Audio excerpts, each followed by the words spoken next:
పాలల్ల ముంచినా నీళ్ళల్ల ముంచినా ముత్యం ముత్యమే. హైదరాబాద్ హైదరాబాదే. దునియాల దేనికెళ్ళి దేనికి లెక్క తీసినా ఫస్ట్ పేజీల పేరు తప్పకుంటుంటదని మొన్ననే చెప్పుకున్నాం కదా. ఇగో ఇయ్యాల కూడా అదిరా హైదరాబాద్ అంటే అని గల్లెగరేసుకొని చెప్పుకునే వార్త తెచ్చిన.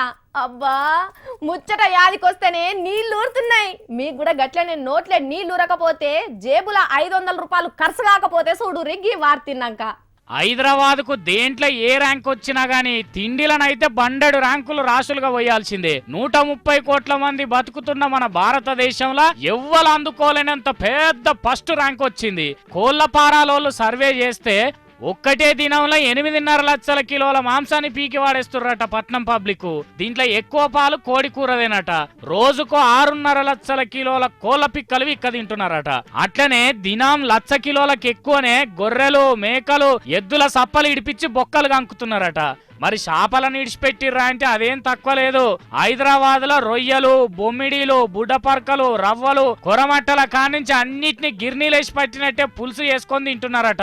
రోజుకో 1 లక్ష కిలోల దాకా. అంటే చూసిండ్రా ఎంతటి చరిత్ర ఉన్నదో హైదరాబాద్ కు. వీళ్ళు చెప్పినా చెప్పకున్నా హైదరాబాద్ అంటేనే కేర్ ఆఫ్ ముక్క కూర. దునియాల ఏ మూలకు పోయి బిర్యానీ అని పేరెత్తినా హైదరాబాద్ వాసన ముక్కుకు తలగాల్సిందేనా. బీచ్కు పోతే నీళ్ల ముఖం అన్న చూస్తారో చూడరో గాని హైదరాబాద్ కు వస్తే ముక్క కూర నోట్లేయంది బయటికి పోరు చాలా మంది. మళ్ళా మందుపోతలు కూడా దండిగానే ఉండే. మీదికెళ్ళి మనకున్న దేవుళ్ళల్లో చాలా మంది కౌస్తో తానం చేసేటోళ్ళేనాయే.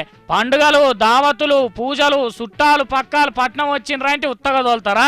ఆరం తిథులతోనే సంబంధం లేకుండా ఎప్పటికీ ముక్క కూర వాసనతోనే గుమగుమలాడుతూనే ఉంటది హైదరాబాదు. ఇంకేందిగా ఈ సంబరం మీద ఇంకో ముక్క ఎక్కువనే దంచుండ్రి.